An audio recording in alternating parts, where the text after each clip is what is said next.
Сябры, увага. Ну, па-першае, я гадзіну таму яшчэ быў у цягніку, я не быў у Празе 19 гадоў. Для мяне, я не ведаю чаму, дарэчы. Такое адчуванне, што я учора толькі тут быў. Вось, таму для мяне это яшчэ вельмі важная падзея, што я прыехаў сюды з кніжкай, якую хачу вас зацікавіць. І я хочу зацікавіць не толькі формай кніжкі, але і пэўнымі тэмамі, якія там ёсць. І сярод нас ёсць чалавек, які кніжку ўсю прачытаў. Гэта Макс Шчур, які будзе сёння вядоўцам, мадэратарам. Больш за то, ён не проста яе прачытаў, а ён даў ёй такі старт першаснай рэдактуры першай часткі, выстаўленнем на літражы, што, дарэчы, адбілася на лёсе кніжкі, таму што я заўважылі цікаўныя людзі, спецыяльна, скажем так, арыентаваныя на літаратуру, крытыкі. І калі кніжка праз год выйшла, то у людзей ўжо было сфармаванае там уяўленне. Ну, карацей, хросны бацька гэтага раману Макс Шчур сёння будзе весці. Прашу. Дякую. Вау, я хросны бацька. Насамрэч, у мяне ёсць адна хросніца ў Беларусі, такая, дыстанцыйная. А тут яшчэ адзін, так сказаць, хроснік раман. Вельмі рады, насамрэч, но это все правда, што казаў Северин. Я так разумею, што ніхто не паспеў сапраўды прачытаць раман цалкам пакуль, да, таму што это цалкам новая рэч, але як бы не настолькі, ну, з майго гледзяча, яна не зусім новая, таму што вось гэты весь сыр-бор, так сказаць, вакол таго, што Северин хоча таксама атрымаць гідроіца, да, я правильно разумею? Ён пачаўся ўжо так пару гадоў таму, і фактычна, як бы трывала это все, это вся эпопея. Ну, я так разумею, што ты пачаў з майкі. Роман пачаўся з майкі, з надпісам «Каларадская». Ну, насамрэч, практыка сведчыць, ужо роман выйшаў 8 месяцаў як, ужо было...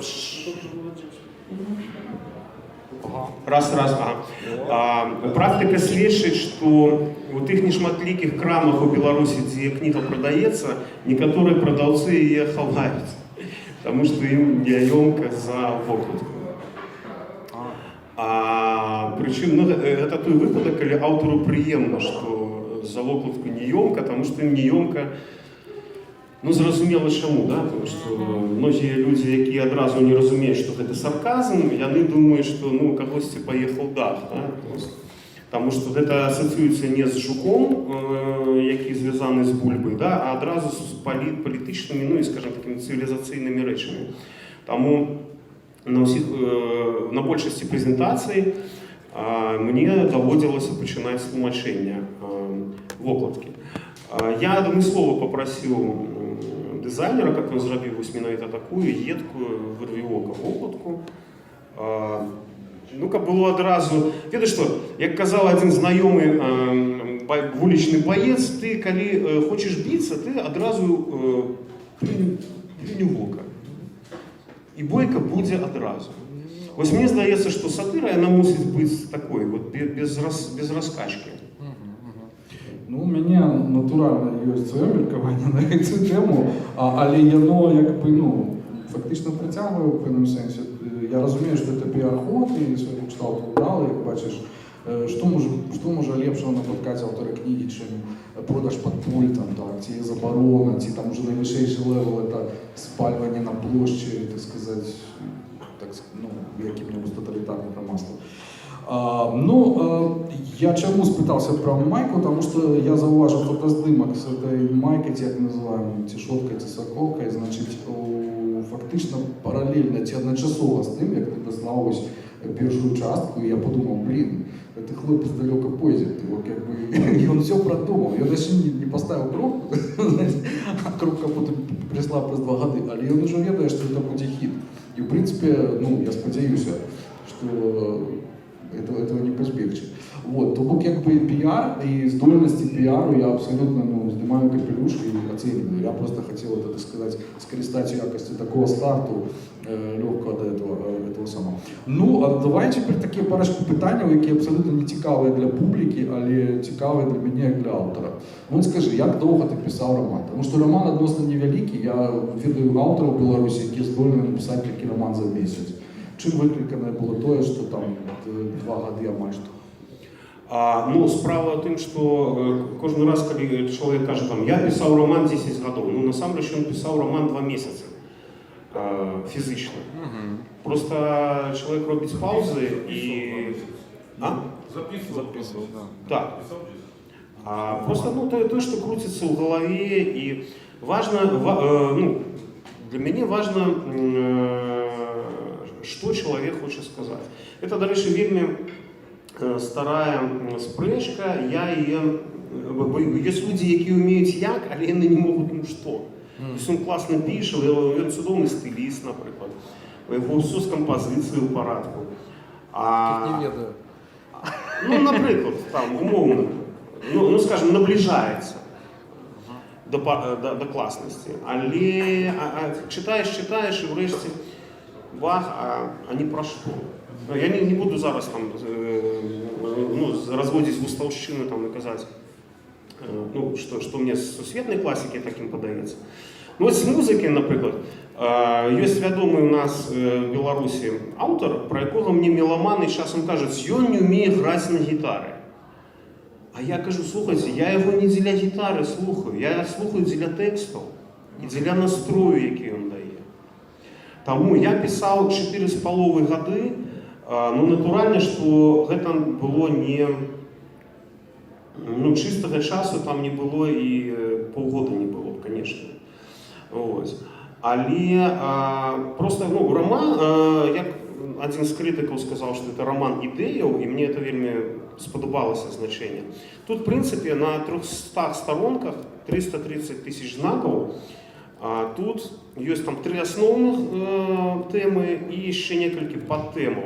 І всі вони зв'язані з громадсько-політичним життям у Білорусі і, в принципі, з цивілізаційними речами, які ми можемо при жаданні і в Чехії спокійно бачити гэтых людей, які споживають колорадку. Колорадка – це, ну, певне там речиво, скажімо так.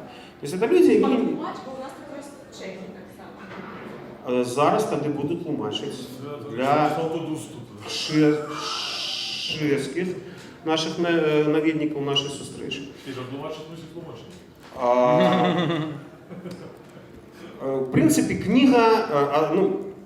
книга у першу чергу про людей, які віддають свій льос у чужі руки.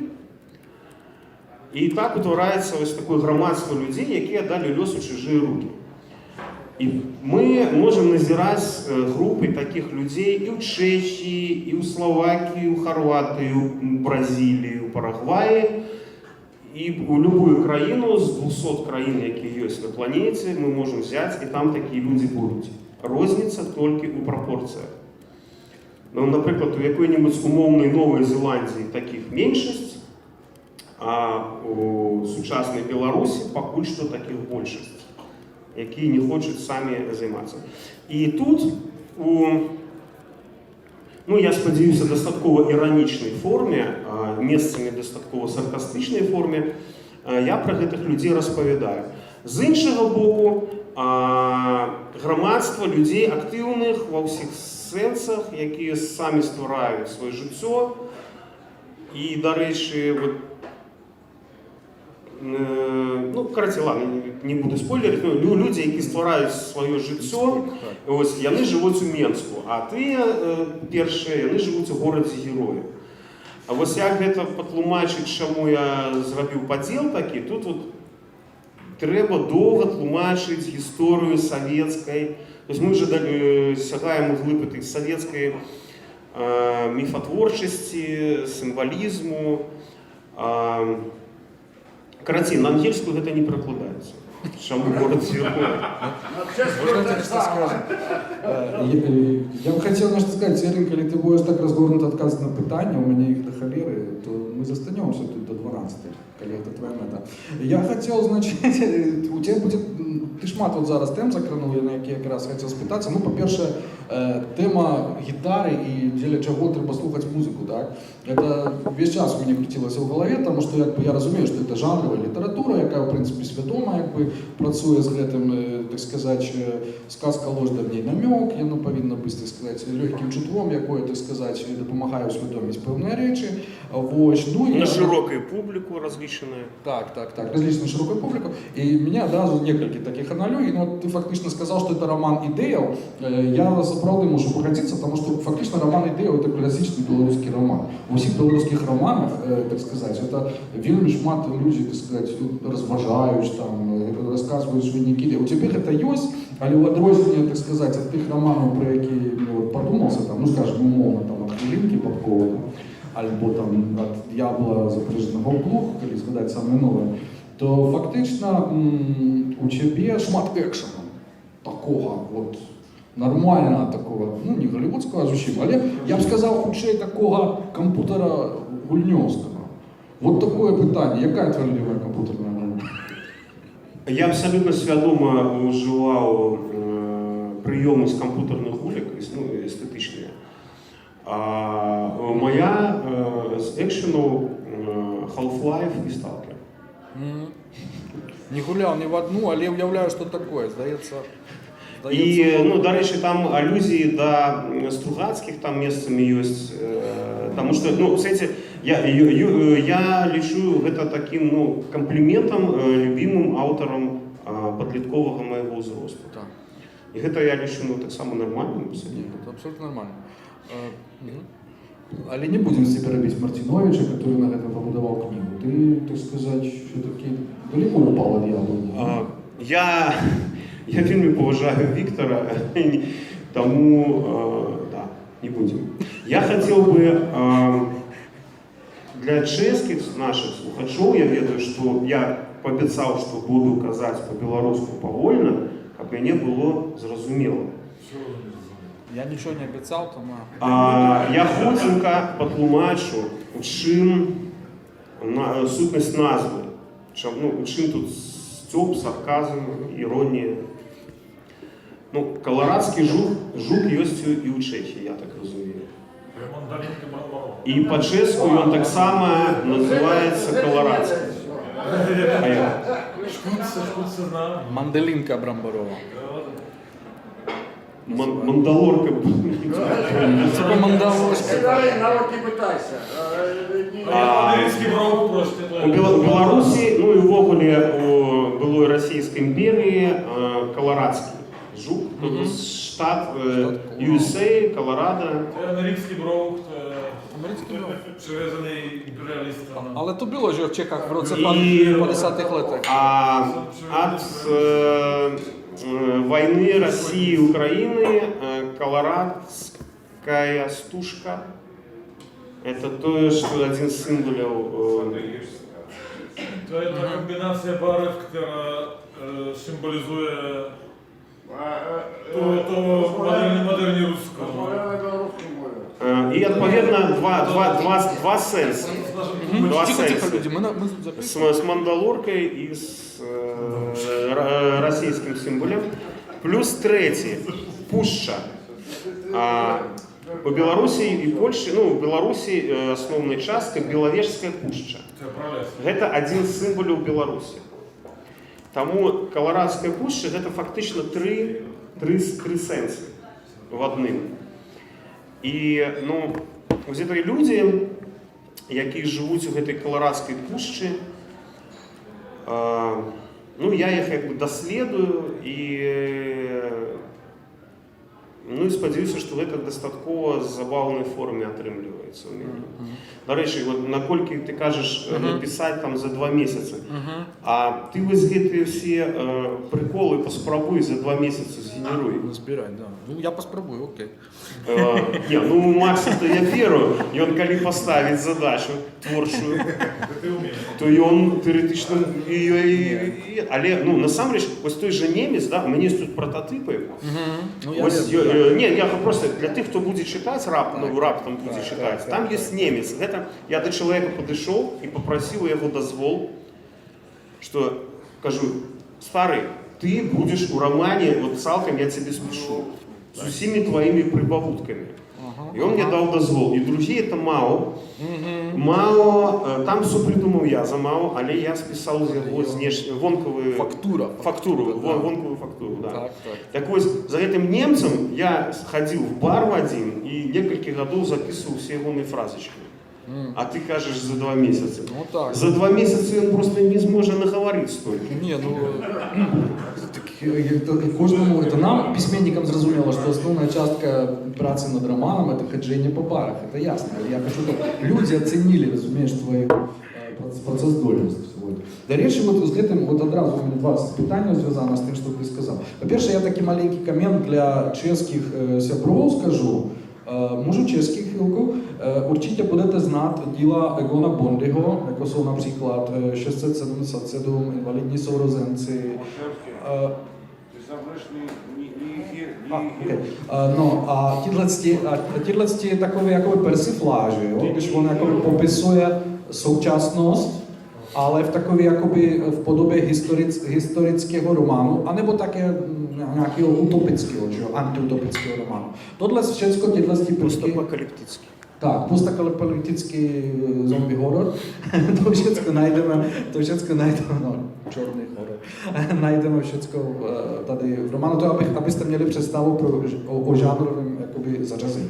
Так, вертаюся до білоруської мови, значить, процесс письма, ну это ясно, что там прототипы и новотериальные и все такое, это мы до этого вернемся ще при конце. Мне, до речі, вельми приємно, що тобі є що сказати, відчувається, що ти реально, ну, легко, так сказати, тебе не треба потягнути, знаєш. Це роман фактично для мене матриця того, що я далі буду писати і розвивати цю тему особливо. Так. Значить, ще до колорадки я б хотів вернутися. Значить, мені одразу ця вся атмосфера, ну, конечно, там називаються анархи, там вельми так непрозристо, наоборот, прозристо намікаються на особних людей. Значить, що мене зацікавило, що ти відомий серед іншого, тут, я кажу, тебе великий послужний список, і немає сенсу тут цитувати, але серед іншого ти відомий як диктор у фільмі «Введення в білорусоведення», «Уводзення в білорусознавство». Ну, падчас гэтага фільма я давно хацеў напісаць сатыру.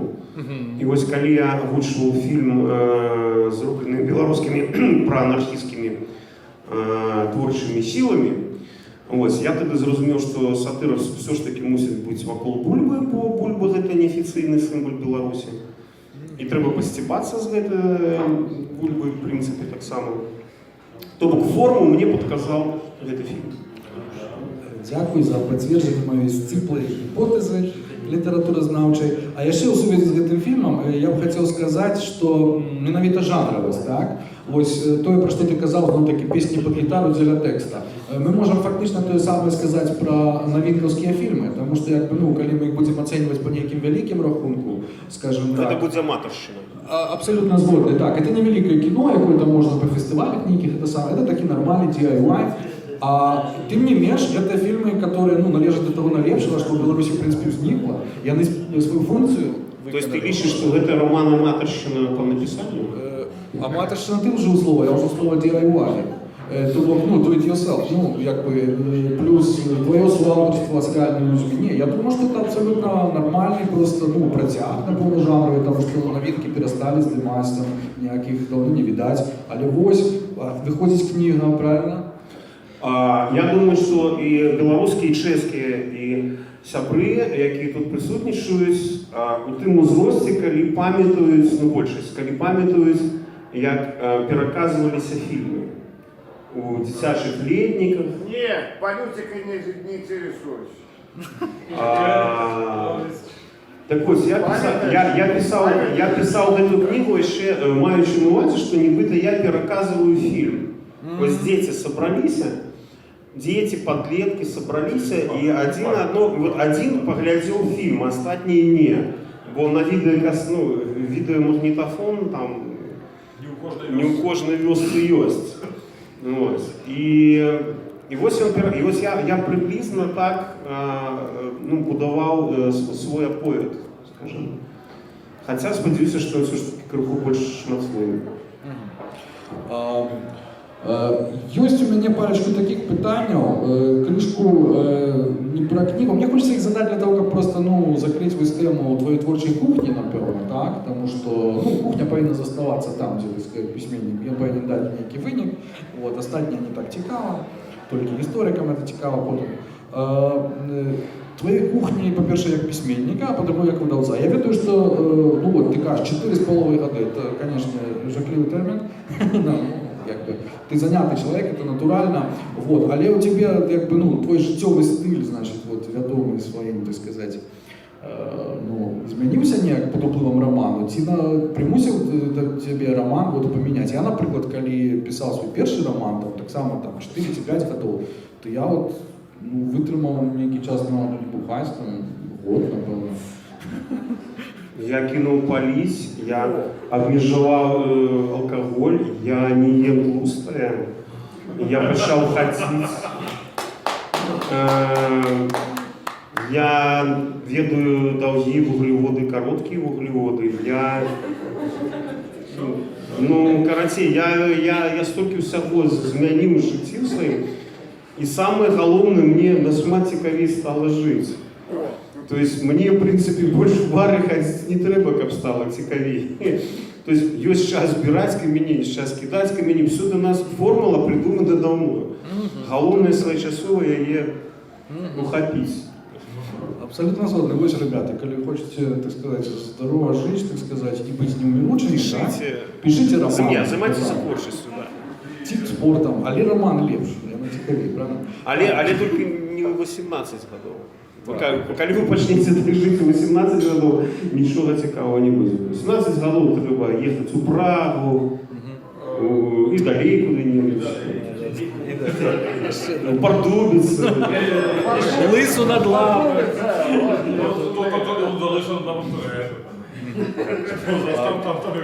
Так, и значит, яшчэ каб закрыть это организационное питание, я рад, что ты это сказал, мы можем передать это привітанне Прилуцкому, потому что он так само лічыць, что 18 годов не мае сенсу сидеть, это самое, только что он одночасово лічыць, что 18 годов павінны цягнуцца вечно. Это великое философское питание. Значит, наконт выдання романа. Ты, значит, я так само могу сказать, что ты ледзь не стал грозним батьком моего апошняга Forever and Ever роману, анатомии, который называется кинороман. Потому что я памятаю, першая думка, коли была его выдать, я одразу тебе писал, звоню, кольки это можно каштовать. Ты мне назвал там такую сумму, я там подумал, блин, у меня столько ніколи нема. А як ти вирішав це питання, чисто фінансове, що таке? Я могу быть старшим экспертом по книговыданию в Беларуси, коли кто збереться, звертайтеся, сэкономите 20-30%. Плюс мои 10, 20 сэкономите, да. Мне первую мою книгу «Фрашки до пляшки» мне выдали у Росттерміновки. Тогда это было $1000. В 2007 году это были значно больше грошей, чем теперь. Мне их не было, и мне их выдали, я просто тягом 10 месяцев по $100 вертав, і далі книга продавалася. Але гэтым трэба займацца, не кожны можа, не кожны ведае як, не у кожнага есть сілы на гэта. І шчыра кажучы, я не ведаю, ці буду наступную книгу гэтак сама займацца. У гэтым выпадку у меня был краудфандинг, это 30% закрыла падрыхтоўку. І тая ж фірма, тая ж друкарня мне у Росттерміновку выдала наклад. Тільки там я хутчэй разлічыўся, бо я зараз больш зарабляю, чым в 2007 году. І кніга, в принципе, она на сваім узроўні, она дастаткова хутка пайшла. Трэба разумець, што 330 тысяч знакаў трэба все ж таки прачытаць. Мы живем у час, калі люди шалёным віры інфармацыйным знаходзяцца куча інфармацыі. І каб адшкадаваць час, каб пачытаць Квяткоўскага, які, магчыма, штосьці цікавае піша ў Фейсбуку ці ў блогах на радыё «Свабода», але не факт, што будзе цікавы раман ягоны. Ось. І над гэтым таксама ну, трэба працаваць, ездзіць і ось пасля Прагі у меня будзе паездка ў Віцебск, пасля ў Кіеў, пасля ў Смаргонь і толькі так. Можна пераканаць, што в твоей кнізе штосьці можа быць цікавае, калі ты на старце знаходзішся. Ось такі будні беларускага літаратара, які хоче, ну, принаймні, ти хочеш, каб адбілася, так? Каб крышка окупілася, все давно окупілася. Щиро кажучи, я хотів би зацікавити, про що книжка. До речі, я часом бував уже на програмі «Мова на нова» для чеських сябров тлумачу, що є така ініціатива в Білорусі неформальна, де у забавляльній формі люди вчать білоруську мову літературну. Бо ну, проблема з білоруською мовою застається на уровні політичним. Держава, ну, скажем так, ну, мы находимся, скажем, еще в постколониальном таким, то есть країна незалежная, але політика відносно мови білоруської, вона застається ще тою. Ось. І є така ініціатива «Мова на нова» називається. І там, коли мене запрошують, я розповідаю не тільки про книжку, але ще про певні мовні прийоми, які використовую у книзі, у приватності Тросянка. А як по-чеську потлумачить Тросянку? Сумість. Сумість двох мов. Ну, наприклад, сумість там... Але бо така та чештина остравська. Чеськословенщина. Ну, то є такої ж тільки... На погранич чесько-польська. Наприклад, да. Я лишу, що це найближче до чесько-польського поміжжя. Советский галактус. Может, видишь, что это коротначка? Потому что там не только польских шмат слов, там шмат немецких слов, это шлёнско, так, Силезия. И там есть такой вот микс, который вот такие. И он нагадывает вельми... Ну, белорусской версии это белорусско-российская. Ну, ты не что хотел сказать? Ага, ага. Вельми Розповсюдження книги, так? Значить, розповсюдження книг у Білорусі саме погане во всій Європі, коли лічить від Португалії до Урала. Видать, саме, тому що весь бізнес – это монополия державы. Держава – это 80% всей экономики. А все, що дотичить книг і вогонь інформації, хоч якої, мастацької, не мастацької, любої. Ну, так само, ну, я не можу, є, наприклад, одна державна крама, Академкнига, де ця книга моя продається, і там була автограф-сесія. Але вона там постояла, ну і зникла. Бо там маленькая залька, слухайте, там на найлепші білоруські книги апошніх 10 годов, это тільки помер. Ось як від стіни і ось як до этого стола. Тобто, тим же в любым, ну, Празе зайдите в любую книгарню, ну это просто небо и земля. І ну, ясно, що є інтернет, і, ну, але, ну, кольки там, у нас у Білорусі покуль нема звички платити за електронні версії. Вот. І, короче, все кепсько в этом плані. І дорого, до речі. Ну, я не погоджуюся через те, що я звідси із Праги вашу книжку знайшов і хотів її купити. Ну, на щастя, вона там була у Логвінова. Але коли прийшов наступний покупець і хотів її придбати, то її вже не було. Дякуючи тобі, ну ясно. Я поїхала в Прагу, да. Ну ось. І коли починають, ну, молодці, є некілька, ну, я свою першу книгу продав там накладом 1000 особників в 2008 році, і це було, ну, супер. Але це було дякуючи інтернету, Life Journal і допомозі мас-медіа некоторих. І у нас у Білорусі є, ну, літерально, здається, 3 автори, які продають більше за 1000. Більше за 1000 – 3. Ну, нет, 4, ладно. Я же забыл еще Ходанович. Орлов, Ходанович, Мартинович, Бахаревич подтягнулся. После... ну 5. Пишите 5, да? Хорват, Олег, это неведомое, ну это разовый, это проект, он феноменальный, Ага. фантастичний. Але, ну, буде там далі, ні, ну хай 5, наприклад, Є авторів. такі ще автор Стаселька, і он купони які со знижкою у піци там. Не, ну ладно. Короче, в этом плане у белорусов все вельми сумно, і зміни йдуть, і зміни зауважені, по-перше, про білоруську мову, принаймні в центрі Менську. 21 стагоддя, ну для всіх 21 стагоддя.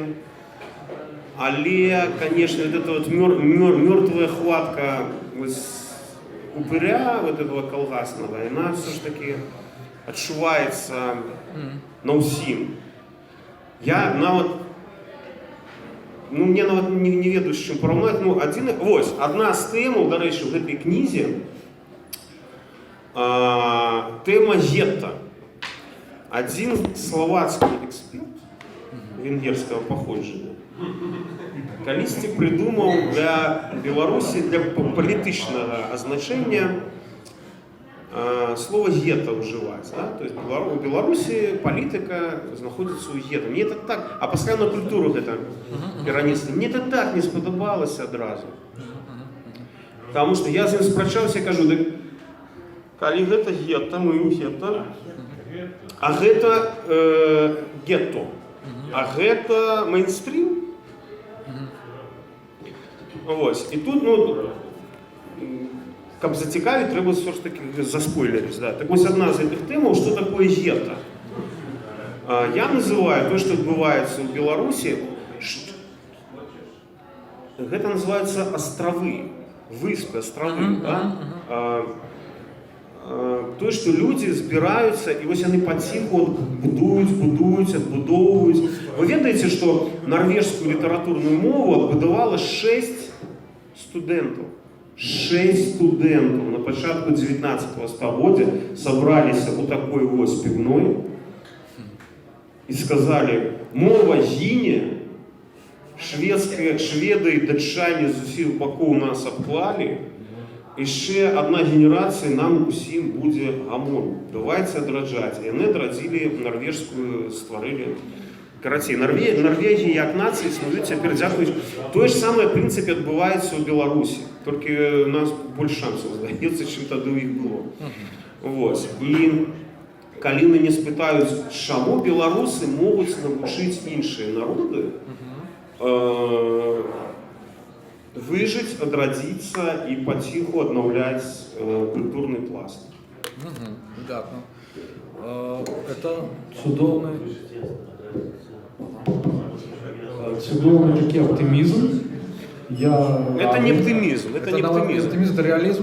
Ну, який це оптимізм, коли ще в 90-ті роки усіх ось таких активних можна було посадити в один тягник і вивезти і утопити де-небудь. І все. А зараз одного тягника не хватить. А зараз эти техники уже отъехали. Да, на захід. Это мы еще поговорим про эту тему. Зараз ці тягники від'їхали на захід. Видиш, Борман, я насамрэч, коли читаю, что лепшие люди з'їжджають на еміграцію, я коли читаю зараз форумы всілякі, я зауважаю, що лепших людей там 3%, а 97% это все ж таки ти, кому варто було все ж таки від'їхати. Так що тут все не так, не все так просто. Короче, нарастая уже новая генерация, новая цивилизация, и вот к этому мы можем получить шмат кого. Як у несприяльних умовах, все ж таки упертися и... Выдатно. Ну, я решил, что вот самый час почитать. Я могу сказать, что... Якую сторонку? Ну, сторонка это разговор не скажу. Я скажу, что мне подобается. А про час, значит, сценці выступают наши огульные знайомые из Минска. Але я думаю, что это хай кожен почитает сам. У меня есть любимый момент, это вот описание свята в городе героев, вот этот вот весь карнавал, значит, с этими, с плакатами, так. Там, Глава 17. Т-16, в другой части, не? Другая 16. частка 16 або 17, по-моему 16. Поскольку я книжку фізично в руках не тримав, то сторонку не скажу, але, по-моєму, це 16. Ну, вибери такі, ну, що каб недовго і каб ударно. Зараз. Я зараз прочитаю, ну, так, 3 слова перед гэтым. Калі лаўрэат Гідройца, ён жа арт-дырэктар кнігарні Логвінаў, Паша Касцюкевич прочитаў чарнавік майго роману, перед тым, як даць рэкамендацыю Логвіну ставіць сваё імя, не грошы свае даць на выданне, ці паставіць сваё імя. Ну, это так, наши жарты внутренние такие. Паша про гэту раздзел, які я зараз працытую, сказаў, што цябе разарвуць некаторыя чытачы за сексізм. Паша просто не ведаў, што гэты раздзел я, ну, змест гэтага раздзела я взял сучаснай гісторыі дзяржавы Лесото. Серьезно? Ну, давай. Это все, вот, что в державе Лесото есть король. И он при владе уже больше за 20 годов. И каждый год там живе пару... Свазилен, сори. Там Янукович, две маленькие державы у ореоле Паўднёва-Африканской республики. Так вось, калі ён быў зусім малады, ён, ну зараз он уже сталы, ему уже полтос, видать, ну 50 гадоў 10. А тады ему было 20. І ён праз некаторы час запачаткаў традыцыю выбіраць сабе новую жонку. І вось вялікі стадыён футбольны, і там некалькі тысяч маладых дзяўчат трясуць сіськамі перад ім і попамі. И, ну, это реально, это можно загуглить, просто зараз, ну, наберите Свазиленд, и это, як его, веселье, да. Вось, але, ну, як высветлілася, што не ўсе про гэта ведаюць, вось, таму, вот, сказали, что будет сексизм, а это просто правда життя. Зараз. А ты читай в микрофон.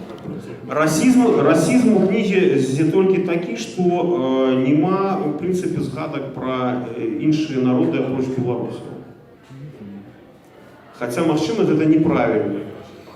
Но я просто, калі пісаў, я забыўся.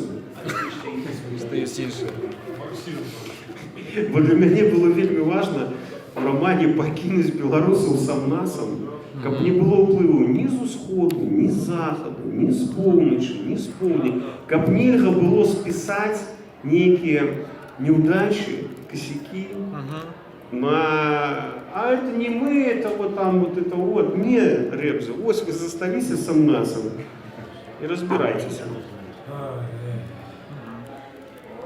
Ну давай. Голос з матюгальника, то есть я не ведаю по-чешку матюгальник, но репродуктор. 30-й юбилейный марш до Дня города-героя обвяшчаецца открытым. Паведаміў дыктар з рэпрадуктару такім тонам, нібыта вось проста зараз у гэтай імгненні здарыцца штосьці незваротнае. Па беразе урачыстай калоны дружныя хлопцы і дзеўкі неслі здаравезную расцяжку з надпісам «Можам паўтарыць». За несунамі рушылі веладжыпы, да кожнага з якіх быў прымацаваны плакат. Ці спампавалі калісьці з інтэрнэту, ці скапіявалі порны часопіс, падумаў Дзікун. Дзікун – гэта галоўны персанаж. Выявы на плакатах мелі наступны сюжэт. Мужчына і мужчына займаюцца сексам аднаго віду, іншага віду, камбінаванай версіі. Далей былі бачныя розныя спалучэнні палавых актаў у складзе ўдзельнікаў. Мужчына, жанчына і мужчына. Мужчына і трансвестит, трансвестит, мужчына, трансвестит, жанчына, мужчына, трансвестит. Колонна была вялікая, плакатаў, як і варыяцыю, было мноства. Ну, для чэшскіх сяброў трэба патлумачыць, што мы можам паўтарыць гэта сцёб з моды, якая прыйшла з Расіі. Ладно, пасля патлумачу. Беларусы зразумелі. Следом за колонной человек 20 штурхали платформу на колах, на якой была усталяваная металічная канструкцыя у выглядзе жеста «фак». На сярэднім пальцы, які тырчэў пад вуглом крыху больш за 45 градусаў, нібы ствол гарматы, чырвонай фарбай былі намаляваныя літары «На Менск». Дзікун стаяў на мосце над партызанскім праспектам каля турыста, турыст – гэта гатэль у Менску, разам з тысячамі іншых гледачоў. Галоўны зал, ну ладно, далее. Пускай все сбудется, и все как надо будет у нас, заговорил мацюгальнік. Расійская мова выкарыстоўваецца ў кнізе для перадачы шансона, які перыядычна ідзе з гэтых рэпрадуктараў, а рэпрадуктары, в прынцыпе, выконваюць функцыю там, телефона, фейсбука, твиттера там, і гэтак далей. А, яшчэ прачытаць? Ну, конечно. Не, я просто заўжды... Добра, зараз. На Белград, пані Мюллерова. Вось. На Менск і на Белград гэта прыблізна з той же серыі. Дарэчы, калі я пісаў, я згадываў любімых сваіх сатырыкаў, тым ліку натуральна, што і Гашыка, якога ў Чэхіі я ведаю, што не ўсе любяць. А у нас, дарэчы, яшчэ на захадзе, дарэчы, на заходнім захадзе, дарэчы, не любяць Карласана, а ў Беларусі любяць і Швейка, і Карласана. Мне здаецца, што яны падобныя. Паміж імі так само. А? У Чехії його не знають. Карласана не знаєш? Ну, так, Каркулін, ось. Трошечки. Шведы кажут, что он не наш герой. Да, наш герой. Чекай, ти там пропустив кавалок, не? Прощення Дікуна обудили матюгальники, не? Не, ну люці, я тут може не. Давай. Ті могу... Давай я лепш так ти. само, давай? А можеш сходу на чешскую, не? Ой, нет. Это не настолько цікаво, як просто почитать. Я поспробую, потому что я читал это в несколько присестов. Гэты роман. Читается чароўна, by the way. Ну реально, это настолько вот... Ни в одной книжке такой.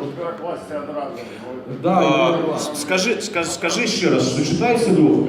Так. Бо я сам, як такий читач вельми придирливий, да, коли, наприклад, я ведаю, що читання для мене буде як продирання праз хмизи, то я ще лишній раз подумаю ці починати. Ось тут я імкнувся, як все ж таки читание было шматслойным, то есть ты можешь в электричестве просто почитать, час побавить, а можешь посидеть над абзацем про Светков литеры Z, например. Так, это чаровно там, да. Самая одна з деталей таких самых. Ну вот, значит, что там отбывается далее? Значит, пускай все сбудется, и все как надо будет у нас. Сегодня Дикуна обудили матюгальники про зачиненное в окно. Слово Люції про сядзець увесь день у нумары подаліся фігурай маўлення. Як можна пропусціць такі варушняк у горадзе героі? Цяпер натоўп на мосце і на адхонах партызанскага праспекту накрываў маналог каментатара. Ідуць героі барацьбы за ўраджай, следам калона перадавікоў аховы першай падшипнікавай папраўчай калоніі. Рыхтуюцца найлепшыя работнікі камітэту па незаконным абарачэнні валюты і каштоўных металаў. Ура! З камітэтчыкамі... Ах, прабачце, гэта я, канечне, па-сяброўску, каментаваў знаёмы Дикуну па старажытных запісах футбольных матчаў «Голас». З работнікамі валютнага камітэту, як яго клічуць у горадзе, быў цікавы выпадак некалькі гадоў таму. Ой, што гэта я? Прабачце, ужо ідзе наступная калона.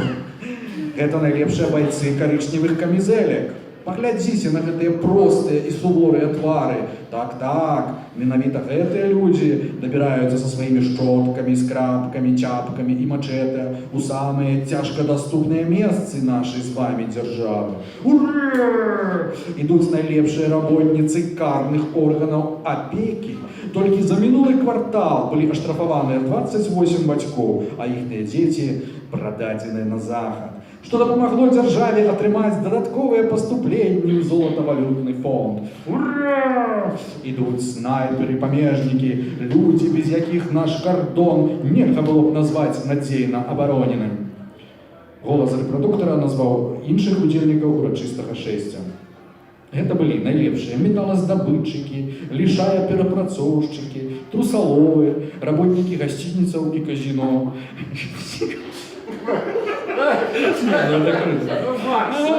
Прабачце. Дзікуну не падабаецца гэты пералік. Дзікуну падалося, што ў калоніі ён заўважыў адміністратарку турыста Аллу Пятрову. Под песню «Снова стою одна, снова курю, мама, снова» до мосту наближаліся фронтавікі. Героі барацьбы за ўраджай былі апранутыя ў скураныя латы і шаломы, узмоцненыя металічнымі пласцінамі. Вайсковыя чаравікі, пластыкавыя налакотнікі і накаленнікі, пальчаткі з брезенту з металічнымі шыпамі. Абедзвюма рукамі фронтавікі трымалі доўгія рагаціны, роўна перпендыкулярна зямлі. На зубцы колюшчай зброі былі насаджаныя здаравушчыя, метр шырынёю і вышынёю, галовы лептинотарса децемлінеата, інакш каларадскіх жукоў. Ух, громадныя, большыя, чым у мінулым годзе. Пачуў дзікун ад хлопца суседа праз грукат песні, як у пры цябе доме прыдам. «Это жуки?» – прокричал Дикун. «Колорадские! Дядька, ты что, с неба свалился? С островов, ты что?» «Ну так». «А, у вас там таких здоровых не бывает». Ну, тут треба сам з цікавістю послухав, перший раз у житті. А слухай, ні, я увогуле, я не ведаю, як хто пише, я, наприклад, завел собі у Gmail, я писав сам собі листи. Коли Макс читав, это было супер. Ще не конец. Просто зараз секундочку, просто ранее, ну, люди, як письменники, що нотатник, і прийшла ідея в голову, і він її записав, да? Я почав смартфон, Gmail, я сам собі листи, які підписував там, ну, наприклад, Альгердыч, ну, у меня там есть герой Альгердыч, таким, Альгердыч там 2. И я туда пишу, ну, записываю свои думки, в этот Gmail, сам себе листы пишу. И, например, и на месяц я забылся. Ну, не думаю про книжку, после узгадал, перечитываю, кажу. Самому цікаво, так що так. А тут я першиню послухав. І дякую. Ну добре, хопіць, так? Ну, ви розумієте, так, зрозуміли? Я ще, може бути, скажу, що тут вельми важно. Видите, я был одной еще на тренингу для тренеров. В Швеции есть такой ФОИО, и там Международный институт повышения квалификации для работников масс-медиа. І там нас учили, як вчити інших людей певним аспектам журналістики. І там був таке практикування. Мені треба було взяти картинку, яку не бачать інші люди, і описати її. І я почав описувати, і люди весь не заплакали, бо там був просто капець і гамон на такій картинці. Мы все по-белорусски, до речі, описывали. Ні, ми по-російську, бо там була з Росії перекладчиця, там було забавно, всі поміж собою говорять по-белорусски, а со швидами по-російську. Ну, не важно. Так ось, эта картинка была карикатурой, намалеванной. И тут все такие, ха-ха-ха, так что ж ты одразу не сказал, ну, что это карикатура. І я думаю, що вельми важливо, ще, коли я займаюся самопромоцією покулі, ще вже долучився Макс, вельми важливо потлумачити, що мой роман написаний як комікс, тобто подача, такі епізоди йдуть як комікс, Моя мовная редакторка Настасія Матяш назвала ще роман серіал. Ну, Макшина гэта міні-серіал такі. Ну, який, от, ведаеце, на 10-12 серій, закончены серіал, але з адкрытым фіналам. Вось. Гэта постапакаліпсіс, але гэта сопны постапакаліпсіс, гэта хутчэй пародыя на постапакаліпсіс. Ну, напрыклад, тут людзям не трэба змагацца за выжыванне. То есть он плюнул, и его выросло. То есть тут все чисто психология взаимоотносин. Ну так. Ось. Ну, я б яшчэ хацеў такое, пакуль у нас, так сказаць, дастаткова энергіі, все-таки, як бы, ты казаў пра 3 ідэйныя плыні, ну, вот давай, як бы, да самой, так сказать, сутнасці, ты ўжо часткова закрануў, калі казаў пра беларускую мову. Ну, тое, што я это ўспрымаю, разумееш, ну, ёсць такі жанр, ці, скажем, такое кліше, называецца смех сквозь слёзы, так? Я бы это параўнаў з такім, як бы, ну, вот, бываюць такія сны, калі яны па сутнасці кашмарныя, але адначасова яны, ну, сцёбныя. То бок ты, як бы, не ведаеш, тебе ці плакаць, ці смяяцца. Адным словом, то бок, як бы, калі вот успрымаць, што літаратура гэта не просто люстэрка рэчаіснасці, але, як бы, ну, ёсць жа розныя жанры, што літаратура ў тым ліку можа быць нейкай падсвядомасцю грамадства, так? Яна не абавязкова павінна, як бы, наўпрост прамаўляць нейкія там зместы, которые тычацца.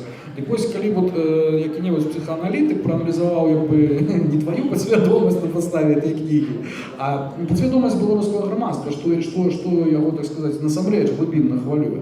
Вот, то я думаю, что у него была бы довольно, как бы, нерадостная картина, потому что часто бывает, что когда интерпретуются сны, то, как бы, ну, как раз наоборот интерпретуется так, что там веселое притворяются в сум. То бок, как бы, сквозь весь смех, який вот у меня особисто, конечно, выкликает, то все, есть такое отчувание такого, вот, ну, неспокою, потому что все-таки что там отбывается, да, мы там бачим, это фактично, хай ты кажешь, что это белорусы, там, сам нам сам собою, але, ну, там, такого кшталту, як бы, ну, веселое, у жанре компьютерной гульні адбываецца нешта на кшталт грамадзянскай войны. И вот гэта вот такі шекспіровский финал, который, ну, я для себя называю шекспіровским, не буду казаць, у чым ён палягае, вот, ён такі, так само, як бы, ну, не настолькі, скажем так, оптимистичный, мне здаецца. Ну вот давай, я пытанне ў лоб, да, тебе задам. Давай. Что ты думаешь про аннексию Беларуси и России? В контексте я думаю, что ну, хай поспробуюсь. Я думаю, что нет. Як казав господар Тарасевич, смеху варта. Я думаю, что ну, недооценили в Украине, а Беларусь тем больше недооценивается. То есть нет, одразу нет. Але то, что в Беларуси есть, ведаете что, я живу у Менску, я живу побач з центром Менску. Мне до центра Менску ходы пешую 30 хвилин, на троллейбусе 8, на автомобиле 3 хвилины. До Динамо. Чому? Я там живу. Так ось, я хочу сказать, что моя книга вышла с друку 28 червня, да? А в Украине выбрали Зеленского у липені, здається. Цікаві там. Ну, після. А? У травні. Але я, добре, ну, в сенсі, я скончив книгу, отдав її у друкарню раніше. І просто, ну, я зовсім спойлерить фінал я не хочу, конечно, книги, але там, насамрэч, ну, высвятляецца, што з аднаго боку не ўсё так кепска у супрацьстаянні, і што ёсць пункты, ну, судачынення грамадзян, якія перад тым былі варожымі. Да, яны знаходзяцца гэтыя пункты судачынення. Але тое, што іх, ну, карацей, пагроза, яна крыху з іншага боку, і яна таксама нечаканая. І, ведаеце, калі в Украине выбрали Зеленского, ну, насамрэч не Зеленского, натуральна, а персонажа камедійного шоу, якім нічога не абяцаў ввогуле, у школах беларускіх старэйшыя класнікі, карацей, ну, ім хочацца пагуляцца ў выбары, ну, яны ж іх ніколі не бачылі. Так вось яны все былі за Зеленскага. І я зразумеў, што Так а нема сенсу тоді з Лукашенком змагатися, бо яны беруть чергового. То есть их батьки обрали голограмму, то есть, абы что. И то есть яны готовы брать абы что. И это отбывается, пробачьте, то, что я веду, что у Чехии часом кого выбирают, это не про тебе, Борман. Это про інших. И то, что я бачу там и Польшу, и Венгрии, и США, и Брекзит, и все остальное, щиро кажучи, просто ти розумієш, що вот вам еклезіаст, в принципі. Тобто, ніхера не буде лепше в этом житті, так що рихтуйтеся до самоудосконалення і думайте про себе, там, в першу чергу, про своїх близьких. Этого в книзі немає, то я вже після. У книзі то є певний намек. Потому что все ж таки разглядаются певне громадство, яке резко поділене. Слухайте, у меня перша презентація, у меня вийшла книжка, у Менску була автограф-сесія і після замачування у кафе. А ось презентація була у городі, город Гродно. І туди прийшло не шмат людей, але яких? З одного боку Дзяніс Івашин, який викриває фокуси, скажімо так, кремлівської пропаганди. А з іншого боку прийшов один з самих головних рускомірців городенських, який мені там лізь недопит учинив, а я це все люблю, тому що мені допит учинити те, що треба вміти. І не кожному дається. Так ось, я вертався маршруткой з городні у Менск. Мовчав, і десь на під'їзді до Менську мені хтось потелефонував, і я відказав білоруською мовою, літературною, без матів. Доброзичливо. Поговорив. Я вельми не люблю розмовляти у транспорті, я не люблю робити, напружувати інших людей. Розмова була короткою. Але коли ми приїхали в Менск, я вийшов, я щось там забився. І я попросив керівцю, передайте мені, будь ласка. Він на мене визвірився. Я одразу не зрозумів, про що це. Я просто зрозумів, що це білоруська мова. Тобто я для його був білобандеровець. І таких людей, особливо в провінції Білорусі, їх так само хапає. І ми з ними сутикнемося рано чи поздно. Ось, питання в якому об'ємі. Ой, дякую велике. Що робити? Ведаєте, на прикладі конфлікту з мовою, хоч тут у нас СМИ, некоторые, а большесть зганьбились за этим арамаїсом і ягонної історії про Горбатов. Хто сочить за новинами, ведає в Білорусі. Тим не менш, сутички, коли ти щось просиш по-білоруську, вони періодично бувають. Хоча все частей наоборот люди. Я у Менску я гэта пералом адчуваю. Але у дзяржаўных крамах яшчэ гэта ёсць, засталося. Нам могуць навязаць цывілізацыйную вайну, в прынцыпе. Але я думаю, што такіх перагінаў, скажем, як на ўсходзе Украіны у нас не будзе. Я могу давесці чаму вельмі хуценька, калі цікава. Мне ўвогуле здаецца, што вся гэтая праблематыка, звязаная з мовай, з нацыянальнай ідэнтычнасцю, яна найгорш выяўляецца у заводскіх мегаполісах. Там, где Российская империя, любая империя, но в нашем выпадку российская. Хоть я думаю, что и в Китае то же самое, и я думаю, что магчыма и в США то же самое. Там, где ты Детройт и все. Там, где вялікія заводы, уявіце сабе, які-небудзь там Кривый Рог, там Запорожжя, там 1 000 000 чалавек, і з іх 90% залежаць ад металургічных і іншых там заводаў. І фактычна гэта заводское гета, где люди привязаны до этого всего. Все, что он себе может позволить у житті, это съездить там на Азовское море, у США там, ну, на свое там некое море, у Мексицы там некое свое море. И гэта краіна ў краіне, і вот эта вот гоп-культура, і все астатняе, бандитизм. І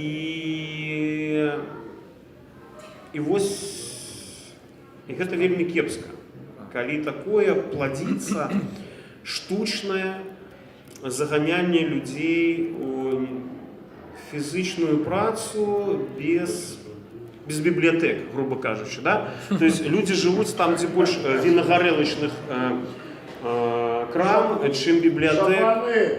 Шабаны. Так, але ў Беларусі у нас ёсць у Гомелі Сельмаш, у Менску Автаз, у іншых вялікіх гарадах там Барановичы, это суцэльны Автаз такі, Тіорша, у нас это все ёсць, але у нас яно раскіданае. І гэта праблема, дарэчы. Ну, я пра што адказваю, да, што рабіць? Ну, калі яны будуць хаміць, то біць, канешне, а так трэба працаваць з людзьмі. То есть тут гэта як апрацоўваць глебу, ну, блин, ну, ніхто іншага нічога не придумаў, як не рэвалюцыю, а эвалюцыю. Таму у мяне, в прынцыпе, тут супрацьстаянне пачынаецца, але заканчивается все ж таки оно так. Так, Без фанатизму, а с любовью до людей. по-любому. Ну, я, перш чим задати сакраментальне апошнє питання, хотів би спитати вас, чи маєте ви які своє ще питання до автора, тому що я думаю, що саме час потиху офіційну частку, так сказати, закруглять, правда? Бо більше хазіна це вже не здорово. Это не сучасно. Це не сучасно. Тому таким чином, ну ми пізніше почали, там, да, вже амальгатина буде хутка. У кого, хто має які ще питання, наболіли, коли ласка, зараз час їх задати. Что пытались польские презентации? Мне была цудоўная сустрэча з польскімі беларусамі, але справа ў тым, што гэтым беларусам у сярэднім было гадоў 20. То есть там пришло, может быть, 5 моих старых сяброў, моей генерации. Борман только варшаўскі, і не ён, а яна. Шлёма, что ли, да? За шлюбом бы пасля, ён же ж ён. Шлёма там не было? Не, ну пришли мои, ну ты ж ведаешь, ну господи. Вот, а так пришли студенты, в основном студентки, які там вчаться. І мені було вельми цікаво, і ми задавали такі питання, ну, в сенсі, я зрозумів, що Северин частіше глядів у пашпорт, ти пам'ятаєш ще Юру Стефанішина у Менську, а вже кілька часу минуло, більше за 20 років. Ми з Юром Стефанішином у Менську, каб собі на пиво трохи заробити, брали папку этих 100 газеты новинки и шли просто продавали. А после высветлялось, что мы взяли полову, а полову номера продавали як целый. А продавали мы это с спокойным Арсением Скоролисом, коли памятаешь такого. Да, тому Варшавские это крыху інший, потому что, ну что такое Варшава, слухайте, ну это побач усім, ближей только Вильню. Ну, тем больше зараз пустили этих кучу странных этих доездов всяких. Вот. А вот Прага, это уже такое... Ну, Прагу это еще... А можно я спрошу? Да. Конечно. А не имеет ли смысла перевести на русский язык? Вы не поверите. Я спочатку хотел отдать профессионалам. Я знаю, мы уже познакомились. И у Фейсбуку, и тут. Так вот, на русский язык я перевожу сам, на свой. Так, Василь Быков. На свой, то есть на наш белорусский русский. Со всеми конструкциями, особенностями фонетичными, не фонетичными этими, как я называю, синтактичными, слово все это, шуфлятка, ну, все такое. Пятка она не знала, да, на последнее время. Да. такого слова не Вот. знала. И я экспериментую. Вот глядите, коли, например, режиссер Роман Поланский. Сорі, мой одноклассник Дима Полянский. А он, значит, Поланский. Ну, то есть Поланский и Полянский это одно прозвище. І я завжди звертав увагу, що коли чоловік з Білорусі на русский, он Квятковский. Коли чоловік з Польщі, і он або Квятковский, або Квятковский. Ну, є різниця. І так, і так. А коли чоловік з США, і он тільки Квятковский. А Ромашевский. То ж саме.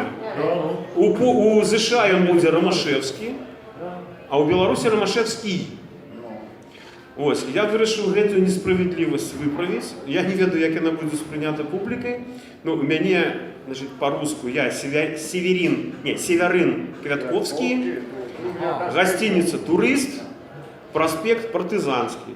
Но текст по-русски. Ну, і саме цікаве для мене, як для творця, Час Буковский. тросянка белорусская, белорусско-русская, у русскоязычном тексте Северин Квитков. буде подадены наступным чином. Люди говорят по-русски, но передается это фонетическим способом. То есть она, а не она. И так далее. Ну, поглядим, что з этого отримається. Я пропоную заканчивать офіційну частку. Кому треба більше, то біжить, кому не треба більше, то запрошую до неофіційної розмови. Да. І книга, коли ласка, Макс, ты кому цікаво, ось. понимаешь его? Так. Все, дякую за офіційну частку. Книгу можно набыть за 250 крон. Да. И поскольку Северин у нас доехал до Праги за свой кошт, доброохотно у нас летается. Ні, ну, скажем так, кому треба електронна версія, так, то про Стіну я перекинув. А в конце года я відкрию для всіх доступ. Ось, дякую велике. Дякую.